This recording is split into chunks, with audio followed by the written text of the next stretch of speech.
बहुत बहुत बधाइयां महाराज। सोमवार की अष्टमी का मतलब आपको इंदौर की कथा में बताया था, जिस दिन शंकर और पार्वती के मिलन का दिवस हो, और केवल एक माता पार्वती के अकेले मिलन का नहीं, 64 योगनियां तक भगवान शंकर से मिलने के लिए आती हैं।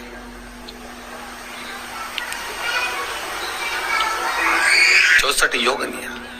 कहते हैं भगवान के जितने जितने विवाह हुए थे ना, उमा से, सती से, कात्यायनी, कुष्मांडा, चंद्रघंटा, स्कंदा, ये जितने जितने जितने भगवान के विवाह हुए थे, अनेक अनेक उमा आदि जितनी भी भगवान की जो मंगल विवाह हुए थे, सारी माता पार्वती के जितने अंश हुए हैं, माता पार्वती के जितने स्वरूप हुए हैं, ये सारे स्वरूप, सारे अंश माता पार्वती के।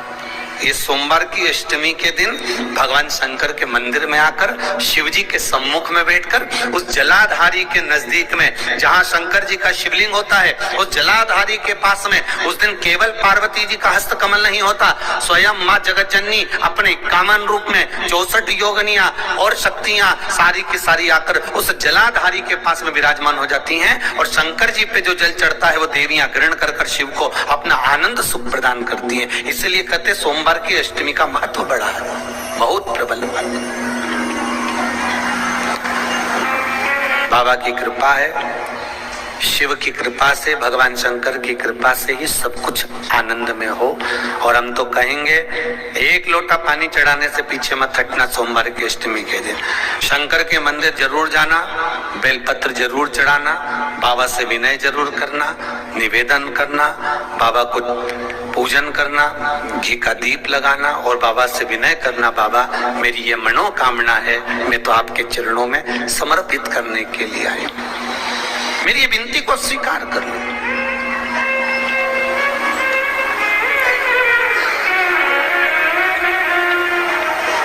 बहुत तकलीफ है और नहीं हो रहा काम, बहुत दिनों से लगे हो, नहीं हो रहा, हरा मूंग ले जाओ।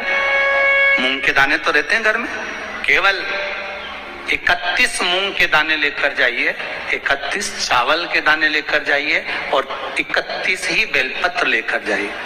जिस दिन सोमवार की अष्टमी हो, कौन से दिन?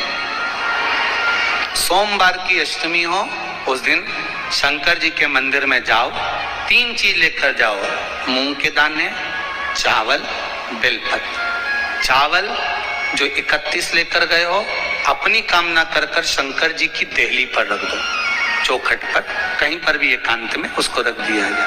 मूंग के जो दाने लेकर गए हो 31, वो नंदी के पास में, जो नंदी का पांव ऊंचा रहता है उस पांव के पास रख दीजिए।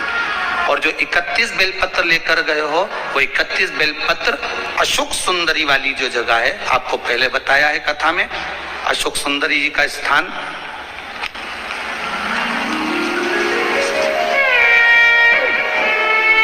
ये शिवलिंग, ये जलाधारी जहां से पानी बहता है, उसके बीच में एक मोटी सी लाइन होती है, जो शंकर भगवान की छोटी लड़की अशोक सुंदरी का स्थान है। शिव जी के 13 बच्चे हैं, 13 बच्चे में सबसे छोटी लड़की अशोक सुंदरी यहीं पर विराजमान होती है, जहां से पानी नीचे गिरता है।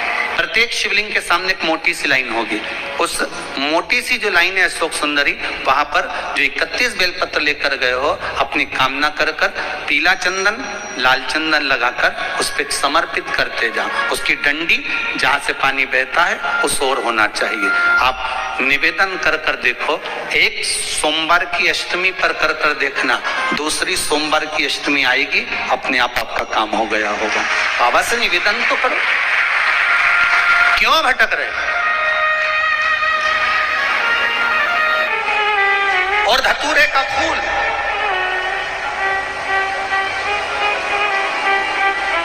कांटे वाला धतूरा, और उसमें लगने वाला एक पुष्प। आस्था चैनल पर आप लोग देख रहे होंगे धतूरे के फूल का दर्शन। धतूरा और धतूरे का पुष्प, छोटा सा पौधा है, ज्यादा बड़ा नहीं है, कांटा लग रहा है, धतूरा लग रहा है, और उसमें भी साधारण धतूरा नहीं, जिस धतूरे के नीचे की डंडी लाल कलर की होती है, अगर वो सोमवार की अष्टमी को देवाधिदेव महादेव को समर्पित करी जाती है तो उसके घर में कभी संपदा की कमी नहीं होती है। वो धतूरा है, साधारण नहीं है। धतूरे में भी लाल डंडी, जैसे धतूरा गोल होता है उसके नीचे छोटी सी डंडी, देखा है आप लोगों ने? अरे देखी कि नहीं देखी बोलो? धतूरा देखा है ना? धतूरे के अंदर एक नीचे छोटी सी डंडी होती है, जब तोड़ोगे तो वो डंडी का कलर अगर लाल है, वो डंडी का कलर अगर लाल है, और कभी हम तो कहेंगे जैसे बड़ी बीमारी जिसको हो जाती है, लीवर, किडनी, कैंसर आदि आदि बड़ी बीमारियों से जो जूझ रहा होता है, प्रयास करो, प्रयास महामृत्युंजय का जाप कर कर, महामृत्युंजय का स्मरण कर कर, एक लाल डंडी का धतूरा प्रयास करना, एक धतूरा मिल जाए या 5 धतूरे मिल जाए किसी भी एकांतेश्वर महादेव पर, जो शिव मंदिर एकांत में हो, जहां कोई जाता आता नहीं हो। वैसे तो अब बहुत मुश्किल है कि ऐसा मंदिर मिल जाए जहां कोई जाता आता नहीं हो। पहले की बात दूसरी है, अब बात दूसरी है। फिर भी कहीं आप रोड पे से निकल रहे हो, एकांतेश्वर महादेव अगर आप कहीं दिख जाए, बहुत बीमारियों से ग्रसित हो, तो भी महामृत्युंजय जाप का स्मरण कर कर या किसी विद्वत ब्राह्मण जन से महामृत्युंजय मंत्र का जाप कराकर या भगवान शिव के मंत्र का जाप स्वयं कर कर, वो भी ना बने तो पंचाक्षर मंत्र नमः शिवाय, षडाक्षर मंत्र ओम नमः शिवाय या श्री शिवाय नमस्तुभ्यम जप कर वो लाल डंडी का धतूरा 5 एकांतेश्वर महादेव को आप समर्पित कर सकते हो। रोग थम जाएगा, जो दवाई खाओगे वो शरीर को लगना प्रारंभ हो जाएगी और आप स्वस्थ होना प्रारंभ हो जाएंगे। अगर बड़ा रोग, एक बात अपने जीवन में उतार कर रखिएगा, सोमवार की अष्टमी, शिवरात्रि या सोमवार, प्रदोष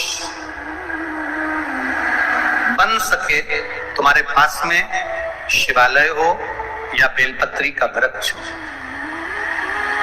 वहां दीप दान अवश्य करना चाहिए। अब एक बात का स्मरण आपको रहे थोड़ा सा, अगर किसी कामना के वश अगर हम दीप लगा रहे हैं या हमारे मन में कोई भाव उत्पन्न है और हम बाबा से कहना चाहते हैं कि बाबा मेरा ये कार्य है आप पूर्ण करिएगा, तो फिर शिव मंदिर में भी लंबी बाती का दीप आप प्रदोष या सोमवार की अष्टमी या सोमवार या आप शिवरात्रि को बाबा से निवेदन कर कर लगा सकते। हाँ, विशेष जब कोई एक बहुत बड़ी बात हो और आपके कार्य में कहीं अटकल हो रही हो, तो एक ही दीप में 2 बातें, शिव और शक्ति, लंबी बाती बनाई शिव और शक्ति के नाम से, 2 बाती एक साथ एक दीप में भी लगा सकते। पर कब? जब विशेष कोई आपका कार्य हो और वो अटक रहा हो, विशेष कोई कार्य, और आप बाबा से प्रार्थना कर रहे हो, तो 2 बाती का भी प्रयोग आप कर सकते हो।